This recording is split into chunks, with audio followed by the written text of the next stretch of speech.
everyone, welcome to another episode of Let's Talk Cyber. And today we have with us Daniel. Um, sorry, Daniel. How do I pronounce your last name? I wanna pronounce it well. Just say very simple, Daniel Ehrenreich. Okay, let's Eh, eh. yeah. Okay, let's stick with Dan. That is much better. So Dan is joining us from Israel. Dan, would you be kind enough to share about yourself and what you do with our viewers? Okay, thank you very much. It's a pleasure for me to participate in this session. The audience may not know I'm in the business activity about 45 years. Past engineering, big companies like Motorola, Siemens, Waterfall Security, and others. And in the past years, I'm focusing on industrial cybersecurity. I was excited about this segment of the cybersecurity market because there are not too many people who are true experts in this field. So I'm coming from the industrial background, and this was not so complicated for me to upgrade my knowledge to cybersecurity. And in the past 6 years, I'm doing a couple of things. I'm doing consulting to wide range of industrial customers. I'm conducting a cybersecurity workshop to companies, to people who are registering to my class. I'm lecturing in conferences, and I also lead my own conference in Israel called ICS Cybersec. And this year, our conference will be hopefully, after 2 years, an in person conference in October 2021. So, if you follow my activity over the LinkedIn, you will probably see a lot of information about that. So, it's a pleasure to be here, and hopefully, in this short session, you will learn what you need to know about industrial control cybersecurity. Awesome, thanks, Dan. And as I mentioned before the recording, actually, I've heard that the best hackers come from Israel. Is that right?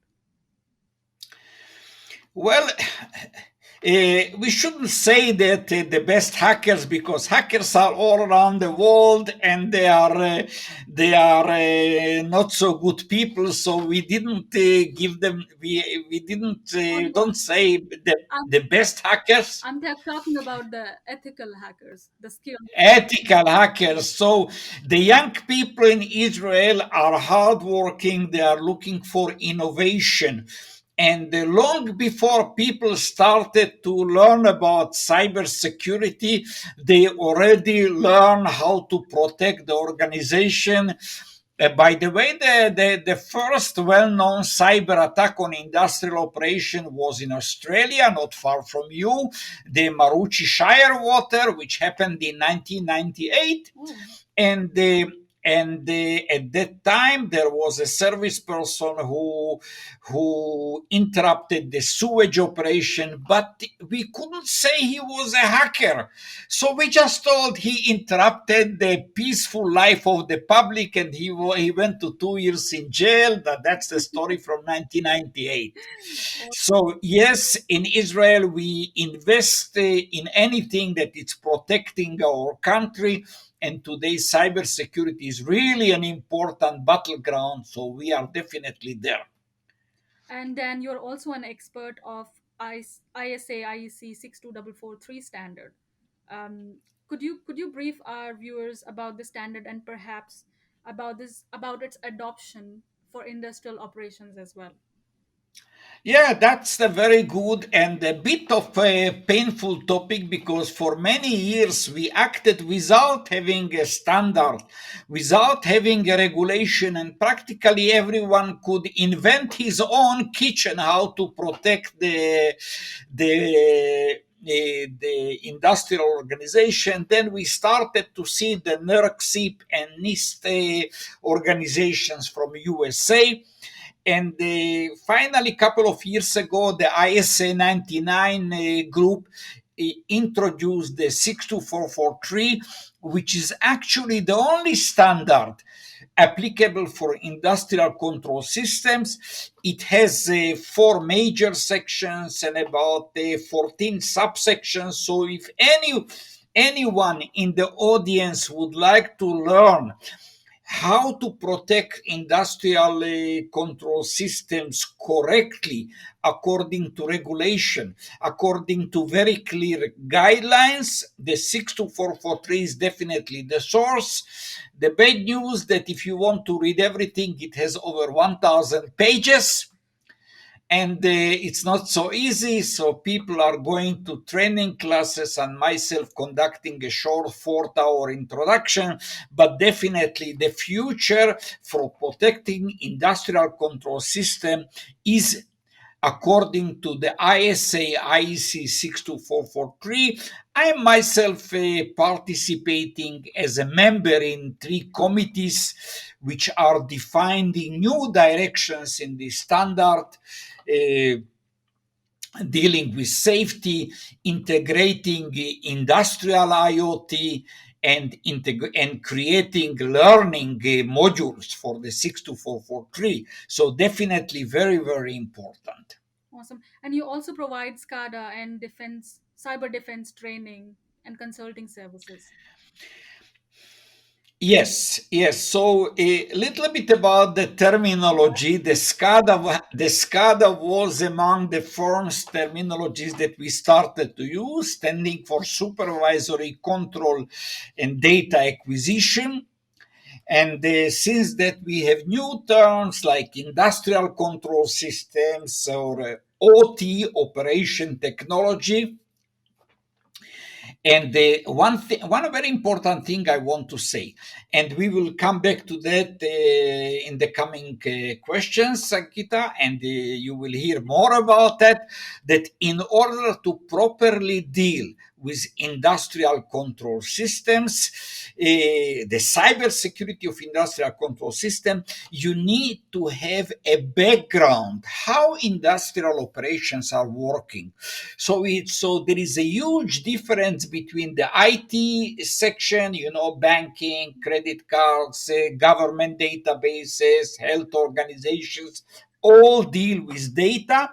In industrial control or SCADA, we are dealing with processes. We call it cyber physical. Right. And what is very interesting to say, just briefly to differentiate between the IT, which is a one group in the organization, and the ICS OT, which is another group in the organization. The IT people are in principle protecting money and privacy. Mm-hmm. They are protecting. In industrial operations, we are not so much worried about privacy, but we are protecting, first of all, operating safety. And this is what the audience need to know. Right. On one side, the priority is money and privacy. On the other side, the priority is safety and reliable operation. Right. So, but we will come back to that. Right. Okay. And I think the most common security problems that almost all industries are facing at the moment is ransomware. What are your views on that? So, yeah, that's the interesting question. Just recently, we had a ransomware attack on the Colonial Pipeline in the US that the entire supplier of gas was interrupted. But I need to give you a brief introduction. Actually, there are 3 types of attacks. Mm-hmm. One type is the externally initiated attack through the internet, and over there, ransomware is one of the attack measures. The other one is the internally generated attack, when someone is penetrating to the facility, like what happened in the Stuxnet in 2010, 10 years ago, or and inserting a malvertised computer or a USB device. And the third one is the supply chain. Like what happens with SolarWinds and many other incidents. So internally generated attack, externally generated attack, and supply chain related attack. The ransomware refers to externally generated attack via the internet. Right. Important saying, what we also learn from the colonial pipeline, that people are attacking by encrypt the organization by encrypting the IT operation. In reality, the industrial operation is not affected. However, what happens that because of the strong connection between the IT and OT, the colonial pipeline was worried how they are going to charge the customers if they lose the IT operation, where the money will go, how much fuel each station took. So this was the reason why they shut down Right. the supply, not because the industrial operation, the supply of the gasoline was interrupted by the attack. It was because of the billing concern. So when we speak ransomware, we are typically talking about the IT part of the organization. Sometimes they are like what happens in hospitals. People are encrypting medical data, which is a very bad situation, or banks that people are encrypting or stealing information. Usually, ransomware is not going directly to the ICS OT operation, and proudly, I want to say maybe that operation is better protected than the IT. Okay. Thank you. Thank you for giving us some clarity on that. And also, countries like US and UK are discouraging companies that are hit and might fall to ransomware attacks to not pay the ransom. Do you think this is a correct approach for companies to deal in such situations? Well, I can tell you there is no simple answer to that. No simple answer, because the attackers today are doing a dual attack. One attack is they are stealing information from the organization, and the other attack is encrypting the data. Now they are sending you two bills, and you can decide which one you want to pay. One bill, if you pay us, we promise you not to publish the privacy information. Mm-hmm. Okay? And if you pay also the other bill, we'll give you the decrypting key to restore the data. I must say the restoration is never guaranteed. We give you the key, but we are not so sure if you will get back 100% of the data, or maybe just 50% of the data. So if the organization is strongly protected, meaning all their privacy data is strongly encrypted in their storage, Mm-hmm. and if they have strong backup and updated backup, perhaps they can say, sorry, we pay you nothing because the data you stole from us is encrypted. You cannot use it, you cannot publish it. And we also have backup so we can restore our data. So the question of paying or not paying is depend on how the organization is prepared. The better you are prepared, you can make a decision not to pay the ransom. So anyway, you need to use professional negotiators and all the process. Not an easy decision, and I can tell you that this decision must take place in 2-3 days. After that, the attackers are losing patience, and then they just publish everything or scrap all the data, and that's it. They will be upset.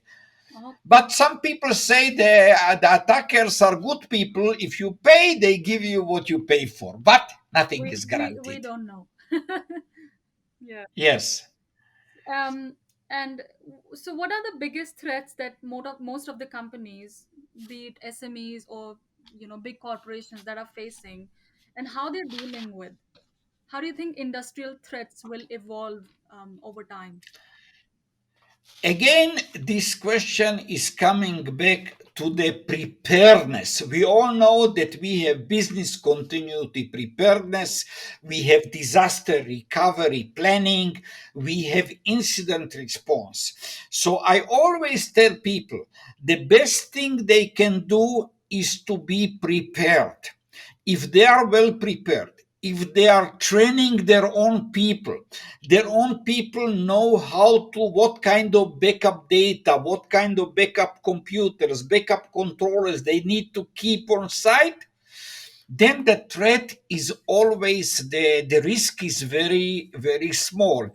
If they are behaving negligently, like what happened in the attack on water utility in North America, that they used TeamViewer for receiving a maintenance support, yes, in that case they are not protected, and it's a big risk.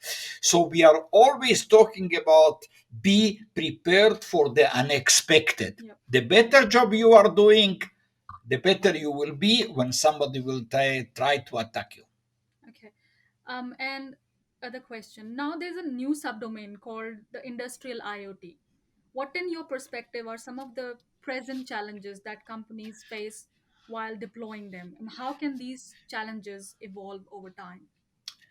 So I can tell you, many people are looking at the IoT as a new kid on the block, Yeah. which is in reality is not. We used to have IoT and IIoT devices 20, 30 years ago, but we didn't have a fancy name for that kid. Yeah. Okay, so first of all, uh, there is a big problem with the IoT and the industrial IoT, that so many vendors are pushing for deployment because they want to take the money of their customers. Hmm. But what is reality? And this is a sad reality, I must tell you, the audience. About two-thirds, maybe more, of the projects which are using IoT and industrial IoT not deliver the expected benefit. We always say that if I pay, I want to get benefit. But these systems, because not being correctly designed, they are not delivering the benefit. However, 100% of the deployed IoT and IIoT devices are increasing the cyber attack surface. So what does it mean? Once you pay, then you are not getting what you paid for, Hmm. and then you increase the risk again your organization. So I think, in spite of what many people are saying, I said we should come down, think about, do we need that IoT device or 100 IoT devices? What kind of risk we are creating, and how we are protecting our organization against that risk? That is so true. Yeah, I mean, I don't know a lot about artificial intelligence and Internet of Things, but I this questions always comes to my mind, that why are we, creating more risk when we have so much to do in this space already? So you're right in that sense. Yes. Actually, the next conference I will be, or I will organize in Israel, will deal the influence of machine learning and artificial intelligence on cybersecurity of industrial operations. We will have a very interesting debate. It will take on October 27, 2021. Awesome. Um, and it is often possible that the experts are not around when there's some unforeseen technical problem or a cyber attack, for that matter. How do you think that things are maintained and managed remotely? Yes, we are dealing with this story for probably a couple of decades. Why? Because organizations, especially the smaller organizations, they cannot afford to have their own expert people, and they must rely on external organizations, and this is already a problem. What happened in the past year during the COVID-19, that In the past, we couldn't bring these people to the site because it was expensive, the travel cost, the flight, and the work days. But now it's a new situation. People cannot fly from Europe. People cannot fly from US to correct the problem, and we must allow them to remotely connect. What does it mean? It means that, first of all, for business continuity purposes, we must allow them to the remote connection. But we need to implement complementing and compensating cybersecurity measures in order to, to reduce the risk which you already created. It's like in your home, you have a painter and you let him painting your house and you going to the shopping center. So who is supervising the painting, guys? I said, no problem, put a camera, put a dog, and you complement the fact that he is there and you are not there. So we always need to think about how to reduce the risk against our organization. Right. Okay. Thank you. Thank you so much for explaining that so clearly and in a plain language. And COVID-19 has brought cyber pandemic not only in New Zealand but across the globe. What are some of the problems you think that these businesses might be facing, and how they can overcome these problems? As I said, a remote connection is a problem. I- In industrial arena, we always say people do not allow remote connection unless it is absolutely necessary, the process is approved, and the process is supervised. What does it mean? That if I allow remote connection, I will put my guy sitting there looking exactly what the expert is doing remotely, and as soon as that process is completed, that guy will be responsible for disconnecting the remote connection. Why? Because you always need to worry. The attacker is sitting there. He sees someone is connecting, somebody connected from Europe. Okay, at the moment he will disconnect. I will connect instead, or I will connect tonight to the system. So we need to be very, very careful.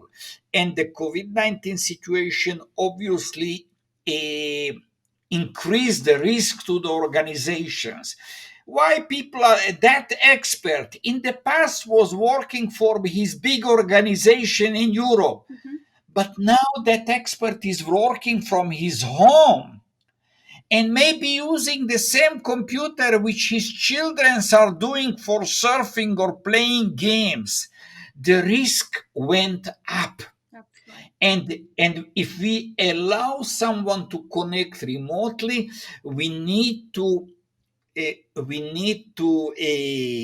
check who is connecting, what computer he's you, which computer, what's the MAC address of the computer, and recognize that person according to the name of his grandfather, not by the username and password, Mm-hmm. to be sure that we are minimizing the risk. Wow. Interesting. And Dan, your job can be quite tough and demanding. What are some of the challenges that you face while you train or consult with your your clients and your students? How do you deal with them? I tell you, this is sometimes a problematic question because clients are ready to pay. They say, "Come over and fix to us the problem." But usually, I say, if your internal people do not have the knowledge, because I can come to a facility. I have never been there before. I don't know what exactly is going there. I need the assistance of the local expert. Mm-hmm. So organizations are reluctant to sending their people for training, and this is the biggest problem. Because if I go visit a client and the people who are working there past cybersecurity training, and every questions I will ask them, they know how to answer it intelligently, my job will be significantly simpler. Simple. And this is my message to people. Eh, Allow your people, your engineers, your operators to go to industrial cybersecurity training, because the expert does not have the details on your system which are necessary to do things properly. So yeah, I think training plays an important part in cybersecurity. Um, if someone wants to be a SCADA certified, uh, certified security certified, what could his roadmap look like? Are there any prerequisites before going to the certification, or are there any courses online that people could?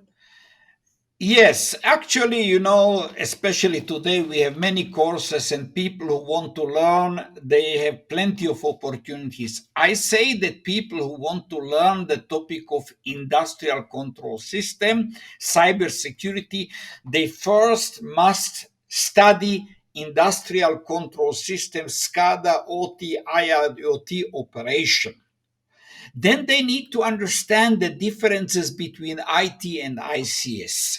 Right. When this is done, they can go on next step and study industrial control cybersecurity. And I tell you, I'm myself offering this training because I want to be sure that the clients who I'm visiting, they will have the internal knowledge. That's very, very important. Mm-hmm.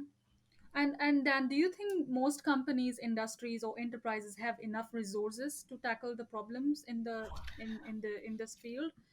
If not, what could be done? From your expert opinion.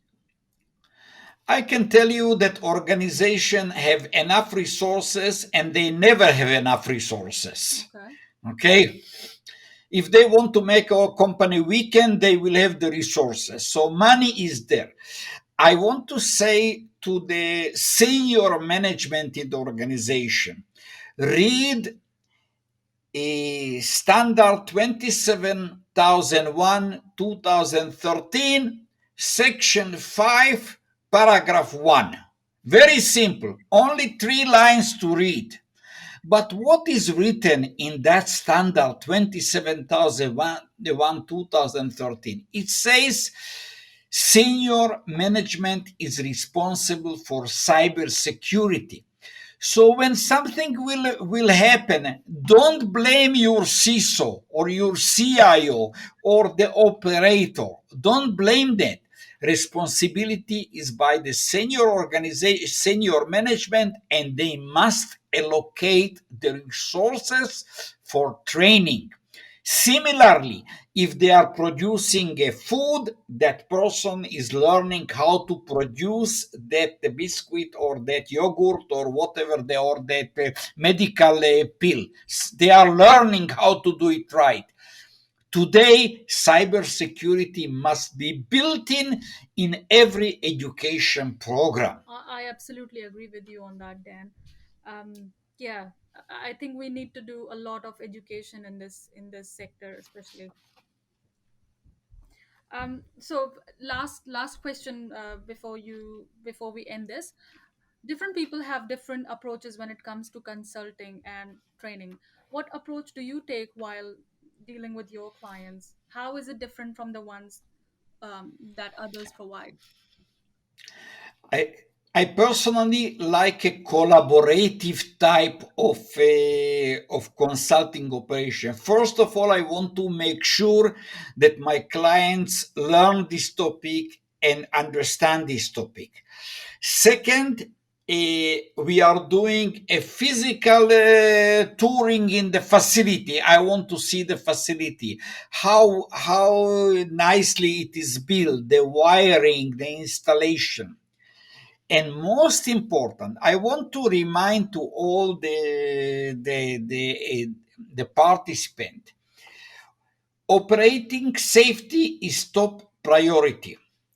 The cybersecurity is a strong precondition to operating safety. Mm-hmm.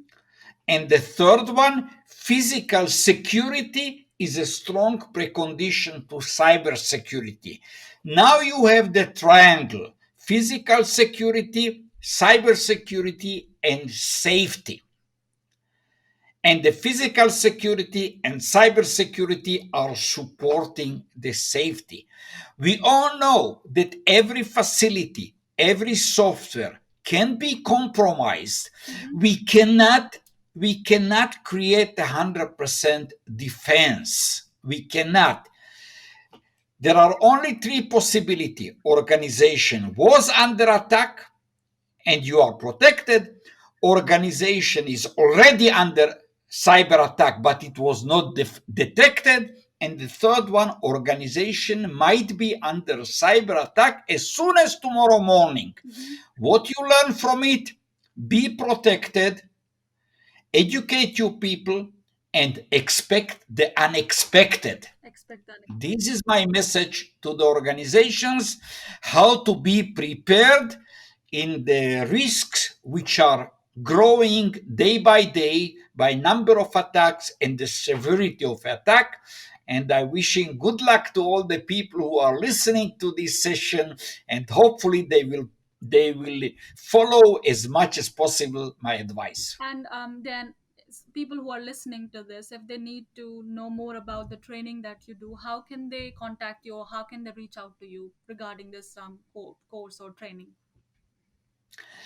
I suggest that in this recording we will provide a contact details.